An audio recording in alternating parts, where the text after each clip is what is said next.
আপনি বাঙালি আর ছোটোর থেকে এখন পর্যন্ত এই বড়াটা খাননি, এটা তো হতেই পারে না। এটা আপনার বিকালের চায়ের সঙ্গে স্ন্যাক্স আইটেম হিসাবেই হোক, কিংবা সন্ধেবেলা টিফিনে এক কাল মুড়ির সঙ্গে এক কামড়, দুটোর সঙ্গেই সঙ্গ দিতে এর জুড়ি মেলা ভার। তো চলুন ঝটপট বানিয়ে ফেলি এই মুখরোচক মুচমুচে বড়াটা। শাকটা দেখে তো চিনতে পেরেই গেছেন, এটা হিঞ্চে শাক। একটু জলা জমিগুলোতে এই শাক প্রচুর পরিমাণে দেখা যায়।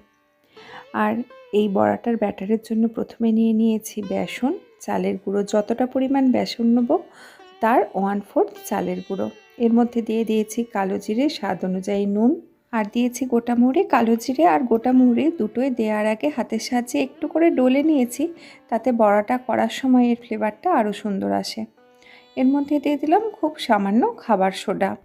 আর এই বড়াটাকে যদি একেবারে মুচমুচে করতে চান তাহলে কিন্তু চালের গুঁড়োটাও আপনাকে দিতেই হবে, কিংবা চালের গুঁড়ো না থাকলে সামান্য সুজিও ইউজ করতে পারেন।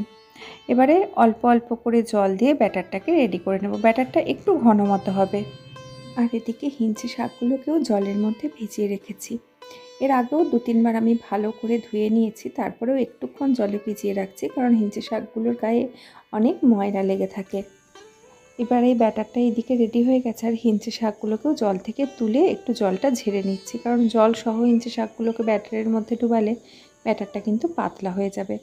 এবারে 3টে 4টে কি 5টা যেরকম আপনাদের পছন্দ হবে, যতটা বড় করতে চাইবেন বড়াটা সেই অনুযায়ী হিঞ্চের ডগ নিয়ে এই ব্যাটারের মধ্যে চুবিয়ে এবারে গরম তেলের মধ্যে ছেড়ে দিতে হবে। এখানে আমি তেলটা মিডিয়াম হিট করেছি, কারণ মিডিয়াম হিটে অল্প অল্প করে একটু সময় নিয়ে বড়াগুলোকে ভাজতে হবে। খুব বেশি হাই ফ্লেমে করলে ভেতরের দিকটা কিন্তু কাঁচা থেকে যাবে, আর ওপরের দিকটা একটা কালার চলে আসবে। সেক্ষেত্রে কিন্তু বড়াগুলো ভেতর পর্যন্ত যে মুচমুচে ভাবটা এসেছে সেটা আসবে না।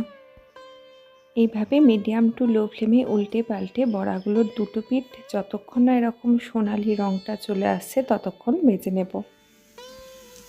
এই মুচমুচে বড়াগুলো স্ন্যাক্স আইটেম হিসাবে আপনার চা বা কফিকে যেমন সঙ্গ দেবে, তেমনই কিন্তু গরম ভাতে অল্প একটু মসুর ডাল দিয়ে খেলেও দারুণ লাগে।